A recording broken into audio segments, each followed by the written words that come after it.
पर ये चिंगारी लगाई है सैमसंग ने। बिल्कुल। एप्पल रेडी नहीं है। गूगल और सैमसंग रेडी हो चुके हैं, एप्पल रेडी नहीं हुई।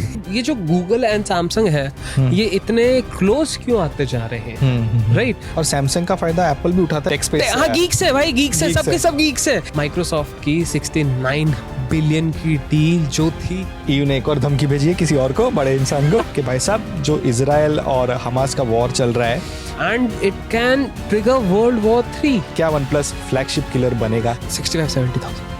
Dam, half the price. अगर आपको मन करे ना तो हर साल आईफोन मत लॉन्च करो। एक वीडियो आएगा यूट्यूब पे रात को, OLED डिस्प्ले आ सकता है आईपैड। एक्चुअली सैमसंग ने $3.1 बिलियन का इन्वेस्टमेंट किया है, जी थोड़ा कम्पीट करता है। एलजी सेकंड, ठीक है, एप्पल काम कर सकता है सैमसंग के साथ।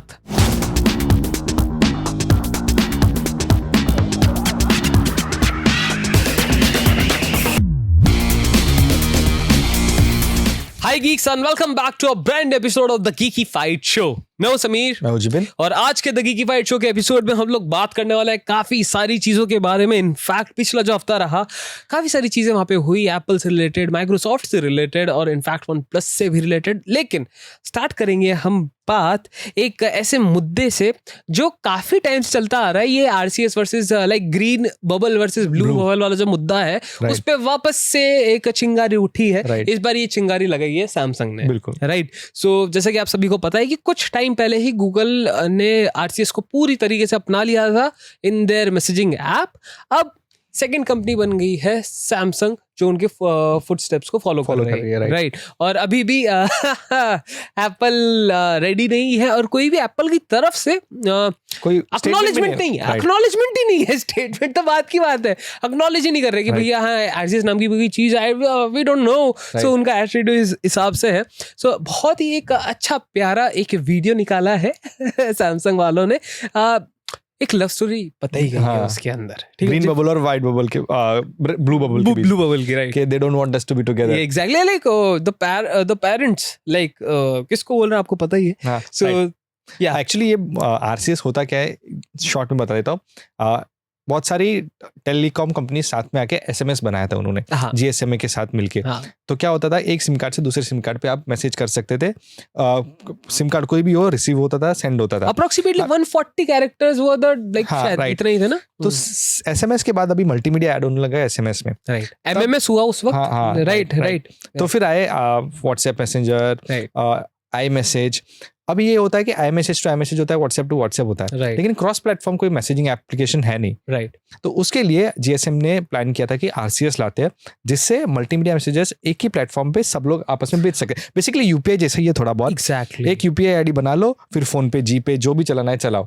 तो वैसा एक सिस्टम लाने की कोशिश GSMA कर रही है RCS के थ्रू। गूगल और सैमसंग रेडी हो चुके हैं, एप्पल रेडी नहीं हुई। और उसी रीजन की वजह से नॉलेज ही नहीं कर रहे वो उसी रीजन से पहले गूगल ने मॉक किया था, अब सैमसंग ने भी मॉक किया है कि they don't want us to be together. Exactly. और बेसिकली इतना इंपॉर्टेंट क्यों है RCS, और बताना मैं इसलिए और भी जरूरी समझता हूँ बिकॉज हम आज की डेट में जितने भी मैसेजिंग करते हैं वो सब चलती है इंटरनेट प्रोटोकॉल के थ्रू, राइट? iMessage जब फॉर एग्जांपल अगर आपके नंबर पे एक्टिवेटेड है तब आपको ऐसा you don't require internet connection to message with someone else. जिसके पास भी iMessage हो वहां पे डेटा चार्जेस नहीं लगेंगे आपके, वो वही SMS वाली टेक्नोलॉजी के थ्रू वो यूज करेगा उन सब चीजों को, and it will be free, right? RCS में जब अब आ रहा है, अब RCS में ये टेक ला रहे हैं कि अब आपको इंटरनेट कनेक्शन की जरूरत नहीं है। वही सेम चीजें, क्योंकि जब आप फॉर एग्जांपल कोई वीडियो भेजते हो, राइट, तो वीडियो के लिए आपको इंटरनेट चाहिए होता है क्योंकि वो अपलोड होगा, डाउनलोड होगा। Same goes with photos, upload होगा और डाउनलोड होगा। MMS में ये नहीं था। MMS में आप फोटोज भेज सकते थे लेकिन वो बहुत कम पिक्सल की होती थी, बहुत कम उसका डेटा साइज होगा, क्लियर नहीं होती थी। उसी चीज पे इन्होंने अब अपग्रेड किया है। अब आप लॉन्ग फॉर्म ऑफ वीडियोस, ठीक है, हाई डेफिनेशन फोटोज, साथ ही साथ जो होता है ना रेसिपिएंट चेक्स कि भैया डिलीवर्ड, रेड, नॉट रेड, ये सारी नोटिफिकेशंस भी अब RCS की वजह से आप नॉर्मली एक SMS के थ्रू, जैसे आप नॉर्मल SMS बात करते हो उसी के थ्रू वैसे ही आप एक्सेस कर पाएंगे. So RCS is the like कह सकते हो कि next evolution of SMS, right, जो अभी next evolution of texting, right, internet based texting नहीं, offline texting, sim card based. Exactly. तो गूगल एंड सैमसंग 2 कंपनी ऐसी है जिन्होंने अभी इनिशियली, क्योंकि और पता है एक और चीज मैं रिसेंटली ही काफी रिसर्च कर रहा था कि ये जो गूगल एंड सैमसंग है ये इतने क्लोज क्यों आते जा रहे हैं, राइट. क्योंकि अब अगर आप देखोगे तो पिक्सल के प्रोसेसर बना रहा है सैमसंग, राइट. वेयर OS जो सैमसंग की घड़ियों में चलता है वो को डेवलप्ड है बाय सैमसंग एंड गूगल. सो अभी एक ऐसा मुकाम, मतलब मुकाबला तो नहीं है, सिम्बायोटिक रिलेशनशिप कह सकते हो आप इस चीज को. Exactly this is what it is, कि आप कुछ फायदा उनसे उठा रहे हो और सेम चीज की सामने वाला भी आपसे कुछ फायदा उठा रहा है. और सैमसंग का फायदा एप्पल भी उठाता है, उसके बारे में हम लास्ट में डिस्कस करेंगे. आज तो बने रहिए. बट ठीक है, मुझे एप्पल की जिक्र हमने क्या कर ही दिए, तो मुझे लगता है काफी रीजन है जिसकी वजह से एप्पल अग्री नहीं कर रहा, आई मीन एक्नॉलेज नहीं कर रहा है RCS को. सबसे पहली चीज तो ये उनके खुद का iMessage का क्या होगा, मोनोपोली चाहिए उनको, राइट. दूसरी बात, RCS को वो कंट्रोल नहीं कर पाएंगे ना. एग्जैक्टली. RCS को GSM कंट्रोल करेगी. एग्जैक्टली. वो टेक्नोलॉजी कंट्रोल करेगी, एक मैन्युफैक्चर कंट्रोल नहीं करेगा. सिर्फ एक प्लेटफॉर्म बन जाएंगे जो RCS को होस्ट करता है. एग्जैक्टली. तो मेरे को ये भी एक और चीज लग रही है कि जो एंड टू एंड एन्क्रिप्शन वाला सीन है ना, कहीं ना कहीं वहां पे भी वो कॉम्प्रोमाइज नहीं करेंगे वो लोग. क्योंकि अगर आपने एप्पल की फिलॉसफी जानी हो तो उनकी ये है कि आपके iMessages वो भी नहीं पढ़ सकते. तो काफी end to end encrypted data रहता है. एंड RCS अभी इनिशियल स्टेजेस पे है, काफी सारे लोगों ने अडॉप्ट नहीं किया है. दैट मीन्स कि अभी भी काम होना बाकी है in terms of security, in terms of privacy. So अभी maybe that is the reason, because the tech is in very infant stage. Right. And Apple wants to keep everything tight wound. Exactly. उनके wall garden के अंदर वो सब कुछ safe रखना चाहते हैं. Exactly. तो अगर RCS को penetrate करने देंगे तो क्या उनकी सिक्योरिटी ब्रीच होगी? But यहाँ पे मैं वापस एक चीज को लाना चाहूंगा, that is of course EU.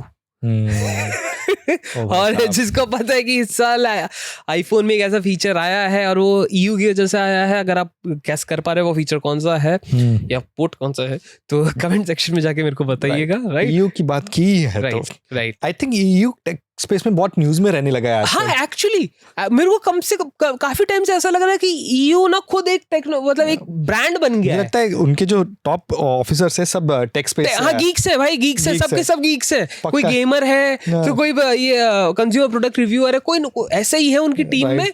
Because आप देखो ना इतने को बहुत टारगेट भी कर रहे हैं. एग्जैक्टली. और क्यों हम इस बात को वापस घुमा रहे हैं EU की तरफ, क्योंकि लास्ट ईयर नहीं काफी टाइम हो गया वो उस चीज को होते हुए. लास्ट ईयर से शुरुआत हुई थी, अब जाके खत्म हुई है फाइनली. दैट इज माइक्रोसॉफ्ट की 69 बिलियन की डील जो थी कि उन्होंने एक्टिविजन ब्लिज़र्ड को खरीदा. राइट. यूएस में क्लियर हो गई थी 6 से 7 महीने पहले. अभी भी यूरोपियन यूनियन ने उसको ग्रीन चिट नहीं दी थी because of that one thing जो वो लोग काफी हेट करते हैं, एंड दैट इज मोनोपोली. कि भैया कहाँ चीजें टारगेट हो रही हैं. सो मोनोपोली की वजह से ही माइक्रोसॉफ्ट को बोला गया कि भैया आप इतना बड़ा एक साथ जो एक्विजिशन है वो नहीं कर सकते, क्योंकि आप डिस्टर्ब कर दोगे मार्केट को. As an for example Activision Sony का था, लेकिन अब वो माइक्रोसॉफ्ट का हो चुका. अगर आप एक गेमर रह चुके हो, बचपन में गेम्स खेली हैं, तो आपको पता लगेगा कि एक्टिविजन ने कॉल ऑफ ड्यूटी बनाई है. ठीक है. और that franchise itself is like reminiscent to FPS genre, like front person shooter के जॉनर को वो क्या बोलते हैं रिप्रेजेंट करता है. कॉल ऑफ ड्यूटी इतना फेमस फ्रेंचाइज है. सो क्योंकि बात ये भी हो सकती थी अगर माइक्रोसॉफ्ट ने खरीद लिया तो अगले दिन ही वो सोनी के स्टोर पे से कॉल ऑफ ड्यूटी हटा देगा. तो just imagine there are people who specifically bought PlayStation to play call of duty on their console. अब उन लोगों का क्या? तो काफी सारी ऐसी छोटी छोटी चीजें हैं जो काफी दिमाग में रखी गई. एंड फिर EU ने माइक्रोसॉफ्ट को बोला कि भैया पहले ये सारी चीजें क्लियर करो, उसके बाद हम तुम्हें देंगे ग्रीन चिट, तब जाके तुम एक्टिविजन को अक्वायर कर सकते हो Right. यूरोप और मतलब लागू कर सकते हो अपने सारी चीजें, और वो फाइनली हो चुका है, हो deal चुका complete है। हो चुका है। तो ये एक छोटा सा ब्रीफ था कि क्या होते आ रहा था और क्या हुआ। सो फाइनली वो चीजें कंप्लीट हो चुकी है एंड EU ने एक और धमकी भेजी है किसी और को, बड़े इंसान को। सुंदर पिचे को एक लेटर भेजा है Right. EU के हेड ने राइट कि भाई साहब जो इजराइल और हमास का वॉर चल रहा है उसके बारे में जो गलत अफवाहें फैल रही है, गलत नहीं, सही गलत नहीं होती, अफवाह ही होती है, अफवाहें फैल रही है, और वायलेंट वॉर क्राइम्स के बारे में यूट्यूब पे वीडियोस बन रहे हैं, यूट्यूब पे मिस इन्फॉर्मेशन पास हो रहा है, उसका आप क्या कर रहे हो, उसके बाद उसके लिए आप तुरंत कुछ एक्शन लीजिए और उसको रोकिए। तो अभी ऑफिशियली यूट्यूब से एक रिस्पॉन्स आया है कि उन्होंने बहुत सारे वीडियोस को टेक डाउन किया है। उसके बाद EU ने एक और चीज़ ऐड की थी कि आने वाले समय में बहुत सारे यूरोपियन कंट्रीज में इलेक्शंस होने वाले हैं, तो डीप फेक जो Right. प्रॉब्लम काफी टाइम से है, राइट डीप फेक यानी मेरा चेहरा लगा के मतलब हम हाँ, दोनों का चेहरा स्वैप कर दिया, राइट, एंड वॉइस यूज करके ऐसा लगा कि समीर ने बात की है, राइट, सिर्फ स्क्रिप्ट डालने की जरूरत पड़ेगी। एग्जैक्टली। तो वो डीप फेक के प्रॉब्लम से बहुत सारे पॉलिटिशियंस का फेस यूज करके, वॉइस यूज करके लोग वीडियोस बना रहे हैं, वो भी मिस इन्फॉर्मेशन पास कर रहा है। समीर, ये डीप फेक का क्या करना है? देखो बहुत एक चीज मैं मानता हूँ कि अगर कोई चीज इन्वेंट हो रही है, फॉर एग्जाम्पल बाइक्स, तो आई एम श्योर कि बाइक्स के बाद हेलमेट्स इन्वेंट हुए होंगे, राइट, गाड़ियाँ, कार्स, सेफ्टी बैग्स, राइट। तो कहीं ना कहीं अभी वो चीजें इन्वेंट होना बाकी है इन टर्म्स ऑफ AI। हमने एक बार बात भी की थी AI लीगल रिफॉर्म्स की भी जरूरत है। एग्जैक्टली, और कहीं ना कहीं ये पॉइंट वापस वहीं लिंक होगा कि उस टाइम हमने यही चिंता जताई थी कि अगर AI ऐसी सिचुएशन में आ जाता है और फेक चीजें बताने लग जाता है, उस टाइम पे हमने ये बोला था कि भाई आर्टिस्ट के पर्सपेक्टिव से बात की थी, बट अगर हम जाते हैं जियोपॉलिटिकल इश्यूज पे जो अभी हो रहे हैं, तब यार बहुत सारी कम्युनिटीज को उकसाया जा सकता है, बहुत सारी कंट्रीज को एक दूसरे के अगेंस्ट किया जा सकता है, and it can trigger world war 3, right, in minutes. अगर आप राइट कि रियल और फेक के बारे में आप डिफरेंशिएट ही नहीं कर पा रहे, और अगर फॉर एग्जांपल कहीं गलती हो जाती है एक फेक को असली समझने में, क्या कैटास्ट्रोफिक डिस्ट्रक्शन हो सकता है यार, राइट। तो ये चीजें हैं जो कहीं ना कहीं एक गेट कीपर होना चाहिए AI के लिए, कि आप इस मामले में मैं वापस एलन मस्क को कोट करूंगा कि that guy knows what AI can do, इसलिए वो बोल रहा है कि you have to tame it, इतनी जल्दी आप इतना प्रोग्रेस नहीं करना चाहिए, पेस को स्लो डाउन करना चाहिए, and I agree to that guy, because आप जब आप सोचते हो पिछले 6 महीने में क्या हो गया है, पिछले 6 महीने में क्या हुआ मैं आपको बताता हूँ। पिछले 6 महीने में ChatGPT का इंट्रोडक्शन हुआ है, पिछले 6 महीने के अंदर आपको फोन्स में अब AI के सारे फीचर्स मिल जाएंगे इन योर हैंड। आपको ChatGPT जाके मतलब लैपटॉप पे जाके लैपटॉप ओपन करके इंटरनेट कनेक्शन के थ्रू ChatGPT खोलने की जरूरत नहीं है अब आपके फोन में, that is of course pixel, अगर आपने देखा कि क्या हो रहा है। और एक और चीज वहीं पे मैं वापस एक चीज वापस जो आपने मेरे से पूछी थी वही पॉइंट में वापस रखूंगा, डीप फेक। वहां पे एक फीचर अनाउंस हुआ है बेस्ट टेक, ठीक है, वो एक्चुअली देखा जाए तो ओरिजिनली वो मोमेंट हुआ ही नहीं था उस फोटो में, कि जब सबके जो फेसेस सारे के साथ वो फोटो मैच नहीं हो रहा है, वो मैच सिर्फ एक फेस को रिप्लेस किया जा रहा है। एग्जैक्टली, तो वो था ही नहीं ना कभी, वो एक्चुअल में ऐसा फोटो लिया ही नहीं गया, कभी रियलिटी में वो मोमेंट ही नहीं हुआ है, राइट। तो that is can also be considered as a fake, right. तो आप सोचो, आप डीप फेक की बात मेरे से ये कह रहे हो, वहां गूगल खुद एक फीचर बना रहा है और लोग उसको बेस्ट फीचर ऑफ पिक्सल का कह के प्रमोट कर रहे हैं। तो आप सोच सकते हैं क्या हो रहा है। बिल्कुल, राइट। तो मिस इन्फॉर्मेशन से आप भी सावधान रहिए, राइट। रेलेवेंट सोर्सेस को ही फॉलो कीजिए न्यूज के लिए, और तो अभी कुछ कर नहीं सकते। CNN देखो, ठीक है, अल जजीरा इंडिया में तो मैं किसी का नाम नहीं लूंगा इंडिया में सब बिके हुए भाई, कमिंग बैक। सो हाँ, एक और चीज मैं बताना भूल रहा था, EU की बात चली रही है, तो हाँ, जैसे मैंने गेमिंग की बात की थी, तो ऐसा नहीं कि सिर्फ PC गेमिंग में वो लोग बहुत बड़ा होल्ड रखता है Activision. Candy crush king developer के थ्रू आता है, वो भी एक्टिविजन के नीचे आता है।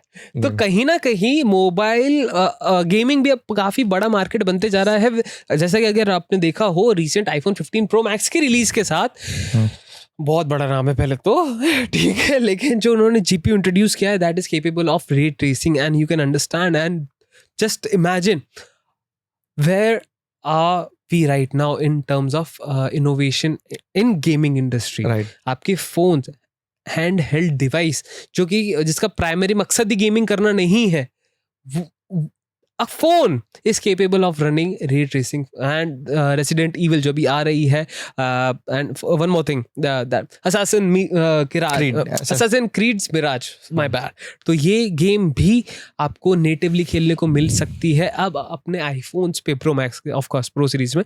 बट जस्ट इमेजिन 2 से 3 साल की बात और है जब ये जर्नलाइज हो जाएगी, ये जो आइडिया, जो फिलॉसफी है, पीसी गेम्स आप फोन पे खेल सकते हो, राइट? तो जस्ट इमेजिन कि ये तो सिर्फ स्टार्ट है, पहला स्टेज है ये अभी डोर्स ओपन हुए हैं सिर्फ।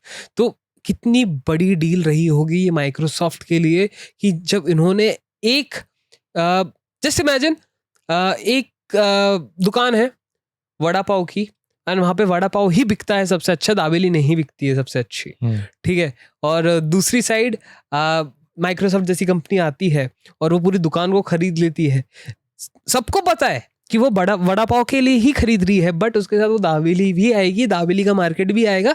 सेम चीज माइक्रोसॉफ्ट ने इसके साथ किया कि इन्होंने खरीदा एक्टिविजन को। Of course call of duty जैसी फ्रेंचाइज तो मिली ही मिली उनको, लेकिन साथ में मिले ऐसे डेवलपर्स जो मोबाइल गेमिंग में राज कर रहे हैं, एके किंग। कैंडी क्रश किसने नहीं खेला यार, राइट? या सो ये थोड़ा सा चीज तो मिस हो गई थी मेरे से, तो मैंने सोचा कि वापस ऐड कर देता हूँ। तो या वापस अगर हम बात करते हैं अगली खबर की बड़ी खबर, तो एप्पल की बात। वैसे अगर ईयू काफी तंग कर रहा था एप्पल को, तो एप्पल की खबर ले लेते हैं। ओके, उसके बाद एक और खबर है, लेकिन नहीं ठीक है, चलो एप्पल की बात बाद में करते हैं। एप्पल आखिरी में वन प्लस की बात करते हैं। वन प्लस का मुंबई में एक इवेंट हो रहा है, उसका नाम है वन प्लस ओपन, जो डिवाइस है वन प्लस ओपन, राइट? या नाम अच्छा है, वैसे मुझे अच्छा लगा, फोल्ड से अच्छा लगा ओपन। यार एक्चुअली ना ओपन क्या, they are opening the device, मतलब ओपन तो ये भी हो सकता है ना, फ्लिप हो गया ना, तो उसके लिए कोई और ओपन कोई और वर्ड होगा, अनफोल्ड होगा, यस, राइट, नाइस, राइट। हाँ, तो वन प्लस ओपन लॉन्च होने वाला है 19 तारीख को, और एज यूजुअल क्या वन प्लस फ्लैगशिप किलर बनेगा? I agree to this. पहले हम डिवाइस के स्पेसिफिकेशन पे जाते हैं, जो रूमर्ड स्पेसिफिकेशन है, रूमर्ड स्नैपड्रैगन 8 Gen 2, ठीक है? वही आते ही वहां पे एक चीज आ जाती है कि भाई फ्लैगशिप कंटेंडर खड़ा हो गया, बिल्कुल राइट, ठीक है। और दूसरी चीज जो मेरे को लग रहा है, एक तो वो डिजाइन क्यूज ले रहे हैं ओप्पो से। आई थिंक अब तो ओप्पो और वन प्लस को डिफरेंशिएट करना मुश्किल हो रहा है। और आई मीन हार्डवेयर में सिर्फ नाम देख के रिकग्नाइज होता था, कलर्स देख के रिकग्नाइज होता था कि भैया ये एक ओप्पो फोन है या फिर वन प्लस फोन है, राइट? अब वो चीज भी कहीं ना कहीं मिटती जा रही है। एंड वन प्लस के पास जो एक ही लौती चीज थी जिसके ऊपर वो खड़ा था, डिफरेंशिएट कर पा रहा था अपने आप को, सॉफ्टवेयर, राइट? सॉफ्टवेयर भी अब जो ओप्पो हो गया, ओपिफिकेशन हो चुका है सॉफ्टवेयर का, राइट? तो कहीं ना कहीं मेरे को लग रहा है कि जो ये क्या हो रहा है पता है यार, ये उल्लू बना रहे ओप्पो वाले हमको, ठीक है? ओप्पो वालों को पता है कि ये इंडिया में ओप्पो के और वीवो के फोन्स में इतना कोई इन्वेस्ट करेगा नहीं। यहाँ पे ब्रांड्स कौन सी चल रही है? वन प्लस चल रही है, सैमसंग चल रही है, एप्पल चल रही है, राइट? इसके ऊपर कोई ब्रांड चल नहीं रही। गूगल अभी नया एंट्री कर रहा है, बेचारे के 2 जनरेशन हुआ, छठे पे तो आया था वो, ठीक है? तो अब क्या कर रहे हैं कि they are very smart, these Chinese brands are very smart. US के अंदर भी ये लोग यही फोन लॉन्च करेंगे, राइट? इन्होंने ओप्पो वाला नहीं किया है, okay. So what they are doing, like this could be totally wrong or it could be the thesis of the year. Okay, so the thesis is Oppo ना OnePlus को as a major brand, not major but एक उसको क्या बोलेंगे कि एक superior brand treat कर रही है अपने आप से, राइट? ठीक है? फिर कैसे? OnePlus के कैटलॉग बहुत छोटा है, राइट, बहुत छोटा है, बहुत लिमिटेड डिवाइसेस आते हैं। अगर मैं बात करता हूँ नॉट को हटा देते हैं, नॉट एक सब ब्रांड में सब ब्रांड है वो, ठीक है? नॉट को हटाते हैं, तो अभी उनकी सीरीज चल रही है 11R, 11 और 11T शायद कर, है ना, राइट? यही चल रही है उनकी। एंड वहां पे चीज ये हो जाती है कि जब आपके पास एक प्रीमियम ब्रांड है, क्योंकि वन प्लस के डिवाइस 40 से ऊपर ही बिकते हैं, 40,000 से ऊपर ही बिकते हैं, that in Indian market that is a premium segment. जब आप घुसते एंट्री प्रीमियम सेगमेंट होता है वो, तो आप जब वहां जाते हो तब आपको ठीक है, you always look for OnePlus as a premium brand. आप उसको ऐसे नहीं देखते कि भाई एंथुसियास्ट ब्रांड है वो, प्रीमियम ब्रांड है वो, राइट? अब क्या होता है, कि जब ओप्पो फोन्स निकालता है, ओप्पो की ऑलरेडी ओप्पो की नाम की वैल्यू कम है, ब्रांड वैल्यू कम है, राइट। इसी के चलते वो क्या करता है, चाइना के अंदर वो फोन्स निकालेगा, फोल्डेबल फोन्स निकालेगा, इंडिया में नहीं निकालेगा, आउट ऑफ द वर्ल्ड नहीं निकालेगा, ओके, चाइना में वो डेमो करेगा। ओके, इज इट सक्सेसफुल, क्या प्रॉब्लम्स आ रही हैं, इज इट वर्थ इट, कि अगर वो चीज, वो एक्सपेरिमेंट सक्सेसफुल होता है तो वो लेके जाएगा वन प्लस के पास, ओके, और one plus will make that experiment for the world. Okay, so this is the logic what I think is happening with Oppo and one plus. क्योंकि आप कितने ही फोन्स ले लो, डिजाइन आपको ओप्पो वाला लगेगा, और ओप्पो वाला क्यों लगेगा, क्योंकि ओप्पो ने सेम फोन पहले बना चुका है, राइट। सो कहीं ना कहीं मेरे को लग रहा है कि ये चीज हो रही है, एंड अगर ये चीज हो भी रही है ना, कोई बुरी बात नहीं है, और ये बहुत अच्छी चीज ये हो रही है, क्योंकि वन प्लस बेसिकली एक ब्रांड को टेस्ट करने के लिए यूज कर रहे हैं, दूसरे ब्रांड को लॉन्च करने के लिए एग्जैक्टली, और वो भी क्यों, क्योंकि वन प्लस की एज अ ग्लोबल इमेज बहुत बेटर अच्छी है कंपेयर टू ओप्पो, राइट। तो वो इमेज पे भी खेल रहे हैं, एंथुजियाज्म पे भी खेल रहे हैं कस्टमर्स के, साथ ही साथ अपने जिसको बोलते हैं बहुत स्मार्टली प्ले कर रहे हैं इन टर्म्स ऑफ टेक्नोलॉजी। यहाँ टेस्ट कर रहे हैं, वहाँ आप इम्प्लीमेंट कर रहे हैं, so that is very good thing जो ओप्पो कर रहा है, एंड बिकॉज ऑफ विच जो हमें स्नैपड्रैगन 8 Gen 2 वाला प्रोसेसर देखने को मिलेगा, कहीं ना कहीं मेरे को लग रहा है यार ये one of the best processor होने वाला है in foldable device, right. And as usual 120 hertz AMOLED display मिलेगा, वो तब यार अब नॉर्मलाइज हो गया है, एप्पल फैन को पता नहीं है इसके बारे में। 16 GB रैम भी मिलेगा, और प्राइस जो है कहा जा रहा है इंडिया में 140 for an OnePlus foldable device. महंगा है थोड़ा सा, बट सैमसंग इज एट 165 160 यार, बट सैमसंग के पास ना, और those guys have experience, but I think they will not place it at 140. I think वो aggressive, हमें आप ओप्पो की सॉरी वन प्लस की हिस्ट्री देख लोगे ना, वो हमेशा अग्रेसिवली प्राइस करते हैं यार, स्टार्टिंग में नहीं करते। मैं वही बोलूंगा कि स्टार्टिंग में जब पहला प्राइस अनाउंस होता है ना, वो मैसेज करते हैं, inflated हाँ, जैसे ही थोड़ा सेल आती है, वो जब ऑफर्स लगते हैं तब अमेजिंग प्राइस वैल्यू पे वो What would be the ideal price for OnePlus Open to beat Z Fold 5? 65-70,000. Damn, half the price.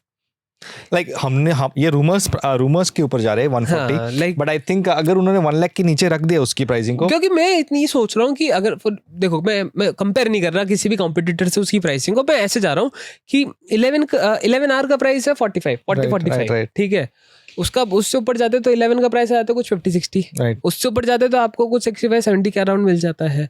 तो चलो I think 80 to 90 80 के बीच में रहेगा, 85 और 90 के बीच में वो घूमता रहेगा, बिकॉज़ मोटो के फोन्स में वही price same right. So I think 80 to 90। और एक और चीज मैं ये भी बोलूंगा कि सैमसंग अपने डिवाइसेस खुद बनाता है, ठीक है, वन प्लस के डिवाइस बनाता है ओप्पो, राइट, ठीक है, जो बल्क में बना रहा है डिवाइसेस ऑलरेडी, जिसके पास ये रेसिडुअल मटेरियल था, राइट, ठीक है, इन्होंने फ्रॉम स्क्रैच नहीं बनाई, इन्होंने ऑलरेडी इनका फाइंड N3 करके इनका ऑलरेडी एक फोन था जिसपे ये बेस्ड होने वाला है वन प्लस ओपन। सो ऐसा नहीं कि बिल्कुल नई रिसर्च कर रहे हैं, R&D में पैसा गया है इनका, नहीं, ऐसी बात नहीं है, सिर्फ वो स्क्रीन का डायमेंशन चेंज कर रहे हैं, राइट, वो तो छोटी सी अब देखो कहीं ना कहीं डिफरेंशिएट करना पड़ेगा, पहले सॉफ्टवेयर में करते थे, अब हार्डवेयर में करने के अलावा उनके पास कुछ बचा नहीं है, राइट, फॉर्म फैक्टर ही चेंज कर दिया बस, exactly, so that is good thing. And but are you positive OnePlus Open? मैं हाँ एक्सपेक्टेशंस है, बिकॉज अभी काफी देखो दो ही प्लेयर है फोल्डेबल के डिवाइसेस में मार्केट में अभी, सैमसंग एंड मोटोरोला। गूगल का मिलता नहीं है तो उसको मैं काउंट नहीं करूंगा, राइट, ठीक है, तो हुआवे का भी है लेकिन उसका मिलता नहीं तो मैं भी काउंट नहीं करूंगा। तो दो प्लेयर है, मोटो एंड सैमसंग, राइट, थर्ड आएगा वन प्लस, और वन प्लस से मेरे को उम्मीदें इसलिए भी ज्यादा है क्योंकि वन प्लस के साथ एक टैग था और वो टैग खरा उतर रहा है इस साल के लॉन्च के साथ, और भी specifically 11R, that is flagship killer. अगर वो टैग, क्योंकि 11 सीरीज काफी अच्छी निकली, ऐसी बात नहीं है कि वो बेकार सीरीज है, 11 सीरीज ऑल इन ऑल काफी अच्छी सीरीज है, तो होप्स तो हाई है कि अभी लग रहा है कि उनका जो अलाइनमेंट था वो ठीक हो चुका है, एंड या fingers crossed, and let's see कि OnePlus Open कितना बेटर परफॉर्म कर पाते हैं इंडिया एंड यूएसए के अंदर, चाइना में तो ठीक है, राइट। हम नेक्स्ट वीक इसके बारे में जैसे ही लॉन्च करेंगे डिवाइस के सारे फीचर्स के बारे में हम प्रॉपर्ली डिस्कस करेंगे और फिर बताएंगे कि लेने जैसा है कि नहीं। मेरे हिसाब से अगर फोल्डेबल ले रहे हो तो यार फर्स्ट जनरेशन मत लो, राइट, सिंपल, मैं हमेशा बोलता हूँ फर्स्ट जनरेशन टेक के साथ चाहे कोई भी ब्रांड बना रहा हूँ मैं मेरी तरफ से, तो चाहे एप्पल भी बना रहा हूँ ना, फर्स्ट जनरेशन डिवाइस नहीं लेने का। ओके, सिंपल, क्योंकि जब आप फर्स्ट जनरेशन के लिए पैसा देते हो ना, you also accept some bugs, right, some कमियां विथ इट, राइट, ठीक है। फर्स्ट जनरेशन में फर्स्ट जनरेशन, राइट, देखा, राइट, ठीक है। M1 फर्स्ट जनरेशन है ना, M1 पर वो थोड़ी मैकबुक एयर थोड़ी है। हाँ वो बात है, पर M1 नहीं, but that is different thing, that's a different thing, that's totally a different thing. यहाँ पे वहाँ वो एक चीज है, ये दिस इज अमैल्गमेनेशन ऑफ, ठीक है। तो वो चीज मैं बोल रहा हूँ कि एक फीचर जरूर, जैसे M1 आया, ठीक है, अगर आप M1 की स्टार्टिंग याद है आपको? नहीं याद, मेरे को बहुत अच्छे से याद है। और डूबी के कोई सॉफ्टवेयर नहीं चलते थे, हाँ, रोजेटा पे चलते वो तो नो डाउट 6 महीने तक वैसे ही था, राइट, वो तो आई मीन कंपैटिबिलिटी के इश्यूज आए थे, right. So I have my points कि भाई आएंगे, प्रॉब्लम्स आएंगी फर्स्ट जनरेशन टेक के साथ। M2 के साथ जरा सा भी कुछ हुआ नहीं, ये बात थी, ठीक है, कि फर्स्ट जनरेशन टेक के साथ हमेशा दिक्कतें आती हैं, और आप वो एक्सेप्ट भी करते हो। फर्स्ट जनरेशन का मतलब ही, अर्ली अडॉप्टर्स का मतलब ही ये होता है कि टेस्ट करने के लिए कि कमियां भी एक्सेप्टेड है, और जो फीडबैक पे वर्क करके और भी अच्छा प्रोडक्ट लाएंगे। इसलिए हमेशा सेकंड जनरेशन टेक पे जाने का, राइट, कभी भी कुछ भी लो, सेकंड जनरेशन, अगर ऑफ कोर्स थर्ड फोर्थ है तो ले सकते हो, लेकिन second generation is from where you should start, right. Second generation की बात कर रहे हैं तो M सीरीज की जो सेकंड जनरेशन है वो है M2 चिप्स। क्या एप्पल iMac में M2 चिप के साथ इस साल लॉन्च करेगा? यार मेरे को नहीं लग रहा, मेरे को भी नहीं लग रहा, मेरे को लग रहा है अगर मैक सीरीज में कोई अपडेट आने वाला हो इस साल, आई थिंक वो मैकबुक कह रहा है मैकबुक प्रो में आएगा। हाँ ठीक है, मैक रूमर मैंने भी आर्टिकल वो पढ़ा, मेरे को भी दिख रहा है कि भैया काफी सारे उन्होंने इंक्रीमेंटल अपडेट्स दे दिए हैं, वाईफाई 6 लगा दिया है। मुझे तो लगता है स्किप ही कर देना चाहिए, क्योंकि मैक में अभी क्या अपडेट हो गया है एक्चुअली। और पता है मैक यार एक बहुत बड़ा डिवाइस हो जाता है, हाँ, साइज में भी, राइट, ऐसी बात है। और ऐसी चीज नहीं है जो लोग हर साल एग्जैक्टली माय पॉइंट में इस पे ही आ रहा था कि इतना। और आप एक मैक, एक फॉर एग्जांपल आप कोई एप्पल प्रोडक्ट लेते हो, ठीक है, मैं तो ये भी बोलने को राजी हूँ कि अगर आपका मन करे ना तो हर साल आईफोन मत लॉन्च करो तो भी ठीक है, दूसरे बाय ईयरली कर लो तो भी चलेगा, हर दूसरे साल में एक बार, दैट्स फाइन, ठीक है, क्योंकि एटलीस्ट आपके पास वो अपग्रेड्स होंगे देने लायक, ठीक है। तो बट ये स्ट्रैटेजी भी ठीक है कि भाई छोटे छोटे अपग्रेड्स भी ठीक रहते हैं, बट ये नए यूजर्स के लिए वो ठीक रहता है, बट एग्जिस्टिंग यूजर्स की स्विच करेंगे, एग्जैक्टली। और जब देखो मेरे को तो ये लग रहा है अगर आएंगे भी तो सिर्फ इसलिए आएंगे for the sake of for the naming them for M2। और कुछ लोगों को शौक होता है कि सबसे लेटेस्ट डिवाइस, और M2 और M1 में तो कोई खास अंतर है नहीं बाय द वे, ठीक है। सब मैं तो अभी भी रिकमेंड करूंगा कि M1 Air ही लो, अगर लाइट यूजर हो तो M1 Air आज की तारीख में बहुत अच्छी प्राइस में, आज की तारीख में भी तुम ले सकते हो। अब OS थोड़े कम मिल जाएंगे, अब थोड़े 3 साल हो गए तो 2 से 3 साल का और बाकी रहा है, बट सफिशिएंट रहता है। 3 साल तो चलेगा, आज की तारीख में भी तुम लेते तो चलेगा, but I will still suggest M2 पे जाओ, थोड़ा पैसा बढ़ा दो, ज्यादा फर्क नहीं है, 20,000 का फर्क है, तो अब इतना पैसा डाल ही दिया था 20,000 और से। और M3 चिप्स का क्या लगता है? मुझे नहीं लगता कि M3 चिप्स इस साल आने भी चाहिए। हाँ, WWDC का वेट होना चाहिए, क्योंकि पता है क्या हुआ, एक छोटी सी स्टोरी में शेयर करना चाहूंगा। M1 बहुत बड़ा ब्लॉकबस्टर था, ब्लॉकबस्टर लाइक सुपर्ब, राइट, और जिसने भी यूज किया उसको भी अच्छे अग्रीड यूजर एक्सपीरियंस मिला, राइट। किसी ने भी इस चिप के रिगार्डिंग किसी ने भी बुरे रिव्यूज नहीं दिए हैं, एक भी रिव्यूअर ने नहीं दिया है। हाँ, कमियां हैं, ग्राफिकली इतना केपेबल नहीं है, बिकॉज ऑन बोर्ड GPU है, डेडिकेटेड ग्राफिक कार्ड नहीं है, दैट इज एक्सेप्टेबल। और आप नहीं कर पा रहे इस चीज को एक्सेप्ट, तो I think you are not a geek, of course. दूसरी चीज मैं बात करता हूँ कि जब M1 आया तो M1 के साथ बाकी के M1 सीरीज प्रोसेसर्स भी आए, राइट, प्रो, मैक्स, अल्ट्रा।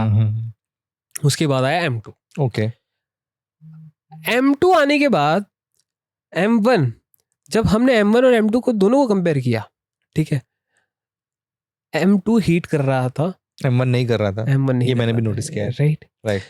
तो कहीं ना कहीं मैं जैसे बोला सेकंड जनरेशन टेक, ठीक है, सेकंड जनरेशन टेक में ये चीज भी होती है कि कभी कभार, अगर वो वापस देता हूं मैं एक अलग तरीके से, एप्पल की बात ना करते हुए वापस समझाता हूं। गूगल पिक्सल 6 सीरीज पहली बार टेंसर लाए, ठीक है, गूगल पिक्सल 7 सीरीज वही टेंसर प्रोसेसर को ओवरक्लॉक किया, ठीक है, और उसी एक ज़्यादा बेटर GPU डाला और वापस पिक्सल 7 में निकाल के बेचा। 6 में दिक्कत कम आ रही है हीटिंग की, 7 में ज्यादा आ रही है क्योंकि ओवरक्लॉकिंग हुई है यहाँ पे, ठीक है।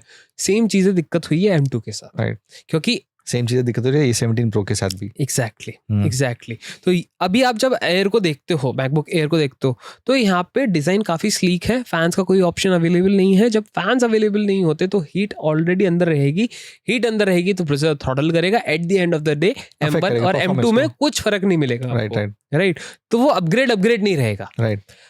अगर इट्स स्टिल अ मिरेकल के बिना फैन के ये हीट नहीं करता, कैसे हो रहा है वो? That is amazing. वो M1 को अंडर क्लॉक किया है, प्रॉपर्ली क्लॉक किया है, वो हम नहीं जानते, वो एक राज उनके साथ ही रहेगा अभी। और यार this is one of the best chipset, यार even the M1 Mac Air, of course the MacBook Air is one of the best Macs ever made by Apple, ये कह सकते हैं। और आई थिंक सबसे बड़ा सक्सेसफुल होगा, एग्जैक्ट नंबर्स हमारे पास नहीं है, यही है क्योंकि जितना हमने देख लिया इंडिया के अंदर, जहाँ पे मैक्स पॉपुलर ही नहीं है, अनपॉपुलर ओपिनियन होता है मैक्स का कॉम्प्लेक्सिटी की वजह से, राइट। उसके बावजूद भी लोग M1 ले रहे हैं और रिकमेंड भी कर रहे हैं, तो आप सोच सकते हैं कितना पावरफुल मशीन है ये, या तो मैं ये बोल रहा था कि जब सेकंड जनरेशन आया M2 का, तो यही ओवरक्लॉक होने की वजह से वो हीट करने लग गया, and at the end of the day आपको उतना परफॉर्मेंस बूस्ट नहीं मिला, एंड बिकॉज ऑफ विच मैं आपकी बात से एग्री करूंगा कि इस साल M2 प्रोसेसर्स ना आए, M3 प्रोसेसर्स ना आए, क्योंकि मैच्योर होने का टाइम ले सकते हैं। Exactly. वो और भी अच्छे से फीडबैक लेके अच्छे से और अच्छे से बना सकते हैं, और वो बहुत ही अच्छा अपग्रेड दे सकते हैं M2 से। एग्जैक्ट। और वो जो M1 के वाला जो हाइप था ना कि भैया M1 चला रहा है उस टाइम पे, कि भैया Intel i7 को बीट कर रहा है, ठीक है, Ryzen 7 को बीट कर रहा है, तो वो वाला हाइप अगर वापस क्रिएट हो जाता है तो उनके लिए और भी अच्छा है, एग्जैक्ट, एंड लोग खरीदेंगे भी, बिल्कुल। सो यही है कि WWDC आया है तो थोड़ा टाइम और लो, नई जरूरत है, टाइम है, अगले जून तक का वक्त है, तब तक अनाउंस करो। तो मेरे को तो नहीं लग रहा कि iMac जो है वो M2 या फिर M2 Pro चिप के साथ आ सकता है, वो M3 के साथ ही आना चाहिए, और दैट इज जस्टिफाइबल बिकॉज वो एक डेस्कटॉप पीसी है, और डेस्कटॉप पीसी को पावरफुल होना जरूरी है क्योंकि वहां पे पोर्टेबिलिटी की कोई गुंजाइश होती ही नहीं है। So give us the power Apple, M2 skip कर देना प्लीज, राइट, ठीक है। एनीवेज, हाँ, उसके अंदर वही चीज मार्क गबन भी यही बोल रहे हैं कि नहीं होने वाला है, वो भी स्टिक है कि M3 के साथ ही आएगा, तो मैं भी ये मार्क गबन के साथ स्टिक। बिल्कुल। और iPads का क्या लग रहा है? iPad पे अपडेट आएंगे इस साल? हाँ, आएंगे। और वो अपडेट कैसे होंगे पता है? जैसे लास्ट ईयर हुआ था, ऑफलाइन अपडेट, मतलब ऑफलाइन इवेंट होगा, ऑफलाइन नहीं, प्रेस कॉन्फ्रेंस होगा, प्रेस रिलीज होगा, कॉन्फ्रेंस भी नहीं होगा, एक वीडियो आएगा YouTube पे रात को। पर अगर OLED डिस्प्ले आया तो? हाँ, वही हमारी न्यूज़ है कि OLED डिस्प्ले आ सकता है iPad Air और iPad मेरे mini को अभी भी नहीं लग रहा, क्योंकि और वो मिनी LED कितने साल पुराना टेक है? बहुत पुराना टेक है, नहीं बहुत पुराने, 2 से 3 साल पुराना टेक है। हाँ, मतलब टैब्स के अंदर अभी आया था। तो आई डोंट थिंक एप्पल 2 से 3 साल पुराने टेक को, खुद के टेक को ऑब्सोलीट कर देगा। खुद का टेक है ये, माइंड, ये किसी सैमसंग से नहीं उठा रहा है वो, ये खुद का मिनी LEDs उन्होंने खुद का बनाया हुआ है। और हालांकि मैकबुक एयर M2 के अंदर मिनी LEDs का यूज किया गया है, राइट। तो बना रहे हैं पैनल्स, यूज भी हो रहे हैं, एंड iPad में भी जहाँ तक है आ रहे हैं। बट अगर OLED आ जाता है, उससे सबसे बड़ी दिक्कत क्या होगी पता है? प्राइसिंग। और बाय द वे आईफोन और एप्पल वॉच में ऑलरेडी OLED है। हाँ, वो उधर है। हाँ, जहाँ पे भी XDR दिखेगा ना आपको, जहाँ पे भी वो OLED है, राइट, ठीक है। हाँ, वही बोल रहा हूँ कि आ सकता है कि नहीं iPad Air और iPad mini और MacBook Pro, ये 3 मेरे को MacBook Pro में लग रहा है वहाँ पे MacBook और ये खबर कहाँ से आई मैं बताता हूँ। एक्चुअली सैमसंग ने $3.1 बिलियन का इन्वेस्टमेंट किया है एक फैक्ट्री में जिसमें ये बन सकता है, साउथ कोरिया में आई थिंक। तो तब से ये रूमर चल रहा है कि सैमसंग ने इतना बड़ा डील क्यों लिया होगा, किसके लिए मैन्युफैक्चर कर रहा होगा जो इतना बड़ा $3.1 बिलियन इन्वेस्ट करना पड़े, तब जाके ये आएगा, शायद एप्पल के लिए होगा। और वो सिर्फ इसलिए कर रहे हैं ताकि उनका प्रोडक्शन बढ़े स्क्रीन्स का, नई टेक्नोलॉजी वो डिजाइन कर पाए स्क्रीन पे। तो अब वही बात आ जाती है यार कि आप एक पहले तो खुद ही इंडस्ट्री लीडिंग हो स्क्रीन्स के अंदर, आपको कौन पुश कर सकता है? LG थोड़ा कम्पीट करता है, LG सेकंड, ठीक है। LG के पास उतना पैसा नहीं है, राइट, ठीक है, उतना टेक नहीं है, मैन पावर भी नहीं है और सपोर्टर्स भी नहीं, राइट, ठीक है, और डील्स भी नहीं, क्लाइंट्स भी नहीं है कि क्योंकि अगर आप देखो तो so it will be Samsung if they make OLED, it will be with Samsung, और what will happen, अगर LG को भी Samsung AMOLED स्क्रीन बनानी है तो उनको यूज तो करना ही है Samsung का फॉर्मूला, राइट बिना सैमसंग के फॉर्मूला के आप एमोलेड स्क्रीन बना नहीं सकते, बिकॉज उनका पेटेंट है। राइट जिनको भी एमोलेड बनानी है, फॉर एग्जांपल मेरे को बनानी है AMOLED screens for my watch, तो मेरे को सैमसंग से पेटेंट लेना पड़ेगा, मेरे को उनको पैसे देने पड़ेंगे। राइट ठीक है, तो वो चीज है। राइट तो आई थिंक कि जब पेटेंट ही एक जने के पास है तो उस पर डेवलप वैसे ही है। तो एप्पल कभी खुद का कुछ टेक्नोलॉजी लाएगा स्क्रीन्स में? हाँ, ला सकता है। एग्जाम्पल मेरे पास एग्जाम्पल है, स्क्रीन का नहीं है बट बैक ग्लास का है। ठीक है, 15 में अगर आपने देखा होगा तो जो बैक टूट रहा है, नहीं वो प्रो टूट रहा है, नॉन प्रो की बात कर रहा हूँ। ये तो बहुत मतलब भाई साहब तो टूट रहा है सीधा नहीं, मैं नॉन प्रो की बात कर रहा हूँ, जिसमें कलर इन्फ्यूज किया हुआ ग्लास है। राइट, जो डेंसिटी की वजह से अपना शेड चेंज करता है, वो बनाया है कॉर्निंग ने। कॉर्निंग गुड लगा। ठीक है, और Apple was working with cornering specifically for this model, ताकि वो ये कलर निकाल पाए, बिकॉज ये कलर इन्फ्यूज हुआ है ग्लास में। राइट, तो मेरे को ये लग रहा है कि कहीं ना कहीं शायद एप्पल काम कर सकता है सैमसंग के साथ डिस्प्ले में, और वो स्पेसिफिकली एप्पल प्रोडक्ट्स के ही डिस्प्ले रहेंगे। जैसे कि मैं बता रहा हूँ कि देखो अभी एप्पल ऑलरेडी चिपसेट तो खुद का बना रहा है। हाँ, बहुत सारी मोनोपोलिस्ट एप्पल तोड़ रहा है। हाँ, खुद ही अपना कंट्रोल ले रहा है, खुद डिजाइन कर रहा है। वही चीज है ना, वो डिजाइन खुद कर सकता है, असेंबल नहीं कर पाता। हाँ, बार भेजना वो करना था एट द एंड सैमसंग को ही पड़ेगा। लेकिन वो डिजाइन हुई चीज को बनाने के लिए आपको मशीनरी तो चाहिए, आपको स्किल तो चाहिए, वो इंटेलेक्चुअल वो चाहिए ना, क्योंकि भैया हाँ ये गलत तो नहीं हो जाएगा, सही। अब कोई बोले कि भाई पहाड़ तोड़ना है, उसके लिए आपको जेसीबी लानी पड़ेगी, आपको प्लान आउट करना पड़ेगा, ये देखना पड़ेगा आजू बाजू किसी को छोड़ना है, तो कहीं ना कहीं सैमसंग को भी करना पड़ेगा। तो मेरे को ये लग रहा है कि उन्होंने जो इन्वेस्टमेंट किया है साउथ कोरिया में, वो इसी चीज के लिए किया है, ताकि अभी जो डिस्प्ले के अंदर जो एडवांसमेंट होंगे थैंक्स टू एप्पल, वो जल्दी से जल्दी हो पाए। एंड थोड़े से लालची वो भी हैं, डिस्प्ले के एडवांसमेंट वो कर सकते हैं, लेकिन फायदा उनको भी होगा आफ्टर ऑल। राइट, तो यही थी इस हफ्ते की खबरें। और हम एक बहुत बड़ी खबर बताना भूल गए जी, कि आमतौर पे हम शनिवार को आते हैं हमारा लेके, लेकिन अब से हम मंगलवार को आएंगे। हाँ, देखो शनि और मंगल में कोई फर्क है नहीं, दो सुनो यू नो, ठीक है। लेकिन बात इतनी सी है कि हमने सोचा था कि यार अभी शनिवार आते आते काफी सारी टेक की खबरें ऐसी होती है जो छूट जाती है। सो वी मेड श्योर कि आप तक अब कोई टेक की खबर छूटे ना, तो हम आ रहे हैं मंगलवार, दैट इज ट्यूसडे को, वही शाम 5 बजे। So make sure you subscribe to the channel, press the bell icon, और कैसा लगा पॉडकास्ट जरूर से कमेंट करके बताइएगा। अगर आप बातचीत करनी है तो इंस्टाग्राम पे भी आ सकते हैं। राइट, या anything else, Jiven? नहीं, आज काफी कुछ बात कर ली। Thank you for watching and see you again in the next episode. Tata, see ya, bye.